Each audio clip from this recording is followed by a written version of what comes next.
Are we live? Oh, we are live. Oh my God. Oh my God. What is happening with that arm? Tell you what, guys, little pro tip. If you want to look hashtag super jacked and be all optimized for social media, just get a 16 to 35 millimeter lens, pop that on a DSLR camera, and you will not have to go to the gym ever again. You can skip forever. Your online most friendly trainer Brian just endorsed that. Signed. Look at that. Jeez. All right. Hey, I want to get into some serious stuff here. We're going to get into questions in the group, my Shredded for Life crew. We are going to get into those. But first, I've been thinking about this the last year or so, and it's about United States productivity. And you see I have this cute little chart right here. I think this is from the New York Times article I screenshotted this from. And this is about how American productivity has been decreasing since, well, this chart shows the 50s, if you could see down there. And it's up to date, as of 2015. I saw a recent article written about this. I believe it was probably a couple weeks ago, more or less highlighting that productivity has been decreasing, and even more so since 2016. And of course, this has to do with economic factors that are much beyond my intellectual capability. But in light of what I like to pay attention to the most, I would love to think this might have to do something with, one, our health, our wellness, and thus our productivity that will spawn from that, or lack thereof, and also our relationship with technology, social media, if you will. People don't like books. They like watching Betty the influencer shake her butt on TikTok. So there's that with our generation. And, well, the younger generation, but mine still kind of fits in there. And either way, I'm making light of this, but I actually think it's a really big deal.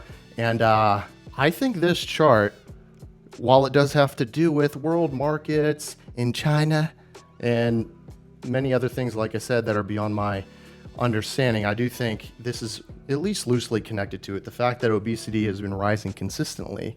And, this is specifically in the United States from the CDC from 1960, men and women. You guys can obviously read the chart. I'm not going to do it for you, but look at this. Extreme obesity in men, 0 to about 6% or so. Women, 0 to 11% or so. Women, what's going on? I'm not going to say it, but you can see it. Men, 20%, or 10 to over 20% rather, up to 35, 36%. Obese women, mid 15s up to above 40%.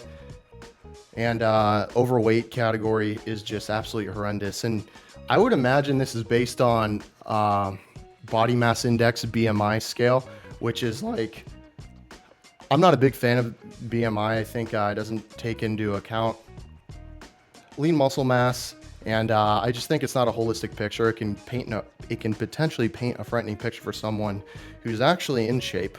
For example, I believe I'm in the overweight category per the BMI scale, but I wouldn't categorize myself as overweight. And either way, I'm getting away from my point here. When we don't have our diet optimized is really the point of me wanting to opening this live with. I think it affects our life in many different ways.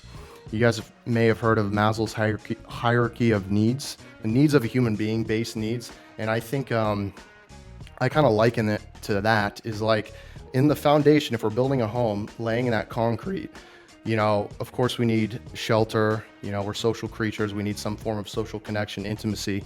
And arguably before that, well, definitely before that, we need nourishment, we need energy. And we are blessed to be in a position in this time in society where there's plentiful energy. Thank you, Monsanto. Thank you, agriculture. We can get carbs anywhere. Look under a bush, carbs. They're everywhere. And the biggest issue now is, fighting our archaic, evolutionarily built brain chemicals that tell us to run towards very calorically dense foods like sugary and fatty foods that are literally all over the place, and saying no to that and choosing foods that aren't as glamorous and exciting, but ultimately serve us much more in the mid to long term, even the short term, and actually have our energy being consistent at a higher level. Our output is better. We can think clearer. We can do more. Our body does the things we want it to do. We sleep better, have better sex, all of those things. And it's just, like eating broccoli, period. But people don't really do that. We want to ask Betty the influencer what the new fat burner she's taking this week. And, I'm going to close out here, but look at that. With all of the technology, the exponential growth, if you guys have seen The Social Dilemma, all the exponential growth of technology and, how much data is exchanged. I think there's something like there's 100 hours of video uploaded to YouTube every minute or something like that. What the heck? These data farms that are underwater and underground, I don't know how they can house that much data, but either way, despite the capacity of technology, we're still kind of just not doing things as well as we were in the past, at least from a pure human output. Guys, and this is with full understanding, I'm coming from a place of ignorance here, but nonetheless, this is definitely connected to output. The food you put in your mouth is directly connected to your output in the gym and otherwise, in your vocation, at home, and all these things. So what I want to do next is actually show you guys a day of eating. I'm just gonna pull up my MyFitnessPal from yesterday. It's where I track food. Now, because I'm in a gaining phase, I don't, let me see if I can get this on here. We did it, guys. Success. You can see that. Let me drag this down up here. While I'm in a gaining phase, I'm not as stringent on tracking food, whereas if I was in a dieting phase, perhaps doing another competition, which will be coming soon, I would be tracking every day meticulously for my dieting phase, whether that was 3 months, 4 months, 5 months, or whatever. But, I still track 2, 3, 4 times a week just to make sure I'm staying honest with my caloric intake. Because at the end of the day, in a gaining phase, when it's our intention to build lean muscle tissue, which is a hard process, we have to be fueling our body properly. The gym sessions are taxing. If we're not getting enough protein, if we're not having some semblance of a just logical meal cadence and meal intake and the quality of those meals, we're just going to be driving with the e-brake on. It's going to be pointless. And that leads to frustration and just not good feelings, So this is what I ate yesterday. Meal number 1, and you can change the name of meals in MyFitnessPal. And you guys know by now, the most popular meal tracking apps, at least from my understanding these days, is MyFitnessPal, MyMacros+. There's others. I'm sure you guys can shout them out. But, this is a kind of a pseudo-typical day. Again, when I'm in a gaining phase, I kind of do end up eating a little more sporadically and not consistently. Because like to live life, because like to not be a robot like most bodybuilders. And that being said, meal number 1, maple and brown sugar oatmeal from Quaker. They make a low sugar option. There's low sugar options and other flavors as well. I like the maple and brown sugar. 2 scoops of Core Nutritionals Pro. You guys know how I feel about Core. Best supplement company in the game. Fight me if you don't agree. That's linked in the bio. Core Pro is a great lactose-based. It's a milk-based protein, whey protein, and they have vegan options too. But this is a great all-around mixture of fast and slow digesting versions, if you will, of protein, like casein protein, whey isolate. Core ISO is also great, but 2 scoops of that, 50 grams of protein. Let me scroll up just so you guys can see. Yeah, it says calories, and then it's carbs, fats, then protein. And then this is a little misleading. It says 1 large egg, but I had 3 eggs. Meal number 2, and these time tags are just my goal for when I'll consume these meals. It doesn't always work out that way, obviously, but it's more of a reminder. You can set up reminders with MyFitnessPal that says hey, eat food. And it's oh, I'm gonna eat food now. Meal number 2, I do meal prep delivery. I think it's really smart for those who are looking to save time, don't have a lot of time to meal prep. And, for me, it's like, even if I do have time for meal prep, the reality is I would rather just fill my time with other things. And for that reason, I order meal prep. That's linked in my bio. I've been working with a meal company I work with for quite a bit of time now, a bit over a year, and they make excellent meals. They've got variety, and you can set up meal delivery cadences that agree with your schedule. You can do 8 meals a week, 12 meals a week, even more. I think you can do less as well. Every week delivery, every other week. It comes shrink wrapped, freeze dried. I've even left it sitting in a box for like 3 days, and they were still like so rock hard you could throw it at the ground, and it was just like a hard hunk of ice. So safe, packed well. They ship from Texas. And then salted caramel power crunch bar. I'm gonna have trust issues with you if you don't think the salted caramel flavor of power crunch bars are the best. They're absolutely amazing. And for those who don't know, power crunch bars are more or less protein wafers. It's a protein bar, but it's like a wafer. It is really good. And it's not like the macros on it. You can see 9 grams of fat, 13 carb, 13 protein. Pretty underwhelming when it comes to like a pure protein bar. There's definitely protein bars out there that are better, probably healthier for you, but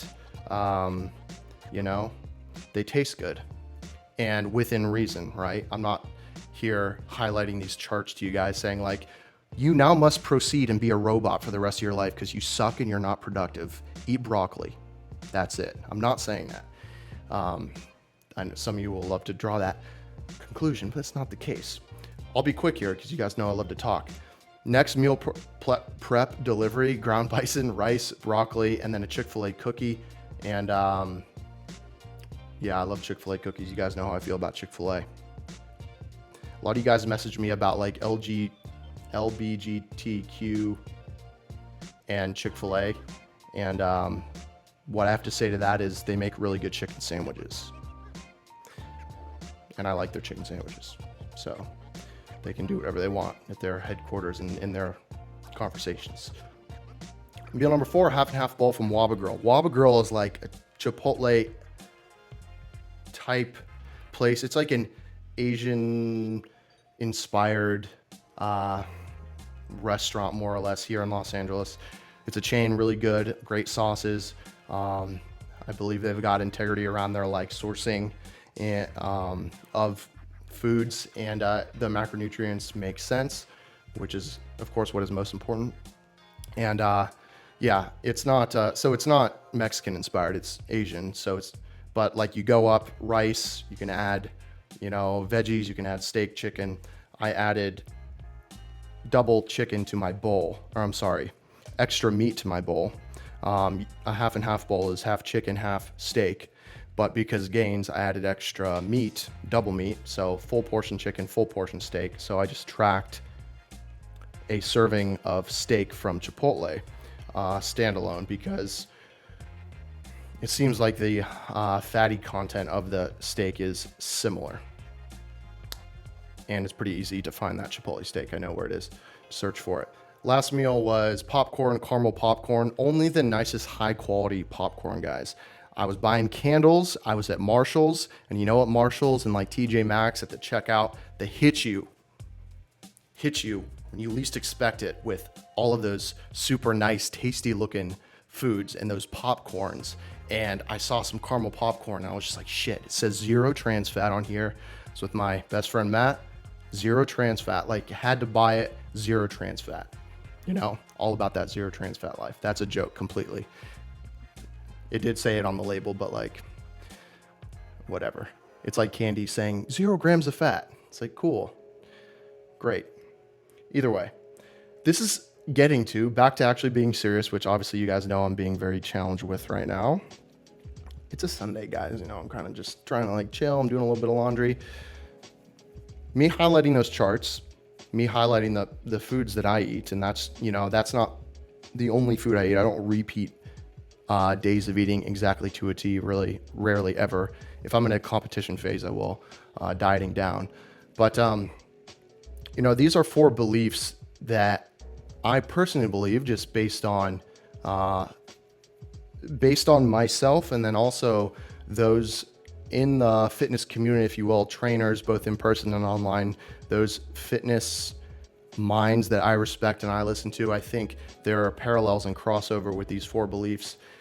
So I guess I could say those who maintain a healthy physique, healthy body with a relatively low healthy body fat percentage, not super shredded to the gills, healthy body fat percentage, healthy amount of muscle mass, think this way about foods. And if you've been following for a while, you guys know that I once did not think this way at all. I struggled with bulimia for 4 years, had a horrible relationship with food. I used food as a coping mechanism to try to control it and grasp onto it because nothing in my life was felt as though it was in control. And this is just, product of growing up, uncertainty about the future. What do I want my college major to be? What am I going to do after school? Where am I going to live? What am I going to do? I'm stressed. I don't know it. I don't know the answers. I chose food to try to control and make me feel good. And at the end of the day, that's not what food is for. Food is not going to solve our emotional woes. If anything, it's probably just going to exacerbate them if we try to meticulously control it so much. So this is, again, I'm just sharing, you guys follow and see me do hard workouts and he does that, but I can't do that. That's not in the cards for me. It's no, it can be. You just, give it time, stay consistent, be willing to mess up over and over again, and just be ruthless in your vision and commitment to what you're doing. But ultimately, I think this is where you should try to be with your beliefs around food. Food is for building material. Food is energy at the end of the day. That's all it is. Law of thermodynamics. If our body's going to run efficiently, it needs an adequate amount of energy. Energy equals calories. Literally, it's the same thing, different names. We need an adequate amount of calories to fuel our bodily processes in a healthy way. Even when we're in a dieting phase, while we are in a slight caloric deficit, which means we're not giving our body quite the amount of calories that it wants, we're going to face severe repercussions if we're not giving our body pretty damn near close to the amount of calories it wants. We've got to trick the body and give it a little bit less so it can run and keep up with having your body be productive and of sound mind, but burning fat. It is building material at the end of the day. Food is for fuel. The quote, example, self-explanatory. Food is fuel. I will be as energetic as the fuel I put into my bodily engine. This is the truth. You replace one meal eating at Burger King, getting a double quarter pounder with lean ground beef with some white rice and some broccoli, and you can add some spices to that, some flavoring, some awesome hot sauce or low calorie, low sugar barbecue sauce will taste absolutely amazing.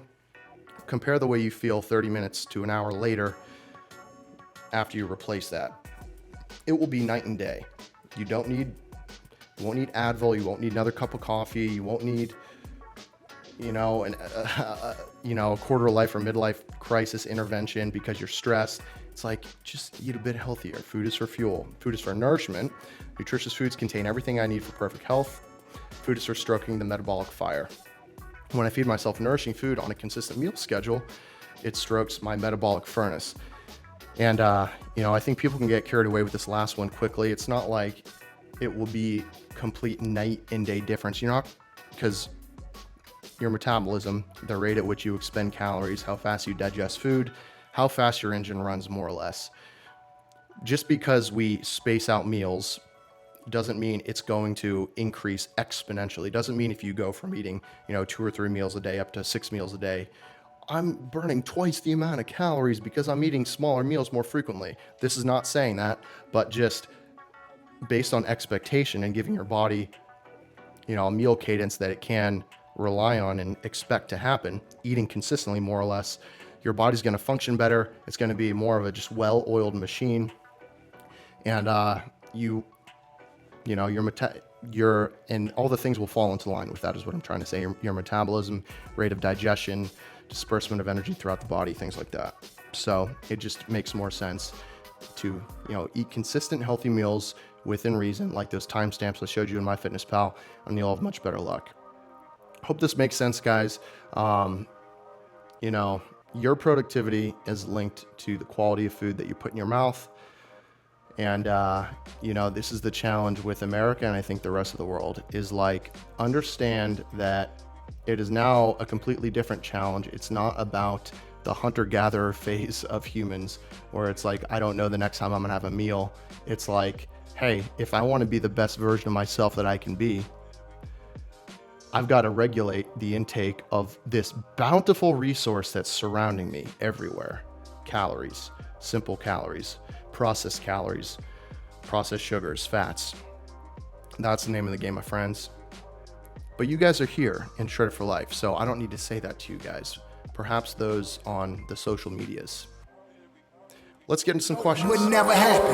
Catch a nigga hopping out of Benz wagon. Pocket full of magnums. Never sweat him, fuck him and pass him. YG, tell him what's cracking.